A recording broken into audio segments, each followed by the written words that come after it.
وفي الوقت ده بتقتحم ابي المتحف، وانا من هنا عزيزي المشاهد استنتجت ان مفيش فرق ما بين البوليس في الافلام المصريه والافلام الاجنبيه، وكلهم بيجوا بعد تنفيذ الجريمه وهروب الجاني، وبتفضل تدور على سيروس والعصابه لحد ما بتشوفهم بيهربوا بالقارب، فبتركب واحد من القوارب اللي قدامها وبتطارد سيروس واللي معاه، ولكن كاميلا بتقدر تهرب بالقارب بسرعه وبمهاره عاليه.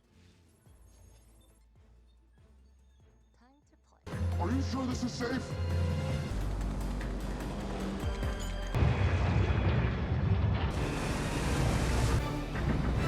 وبعدها بيوصل سيروس واللي معاه لليخت، وهناك سيروس بيقول لصاحب اللوحة ان هو قدر يبيع اللوحة في السوق السوداء بمبلغ 89 مليون دولار، وبيفهمه ان عملية البيع اللي تمت مزيفة، وده لانه قدر يسرق اللوحة من لندن، ومش فاضل غير ان صاحب اللوحة يدير الرمز الخاص بتقنية ال NFT اللي موجودة في اللوحة علشان سيروس يقدر يتمم عملية البيع، وفي المقابل سيروس هيدي صاحب اللوحة 40 مليون دولار، فبيفرح صاحب اللوحة بالمبلغ وبيوافق ان هو يدي الرمز لسيروس، وبعدها بيسهروا سوا وبيحتفلوا بالاتفاق اللي تم ما بينهم. وفي اليوم التاني بتكون ابي في مقر الانتربول وبتقابل رئيسها اللي اسمه هيكسلي، وبتتفاجئ ان هيكسلي بيطلب منها تقابل سيروس وتقنعه ان هو يشارك معاهم في مهمة من مهمات الانتربول، وبيكون ده مقابل اسقاط كل التهم اللي عليه هو وافراد عصابته. وبيشرح هيكسلي المهمة لابي، واللي بتكون عبارة عن عملية سرقة لحمولة من الذهب، وكانت خاصة برجل أعمال اسمه لارس، وبيقول لها هيكسلي إن لارس ده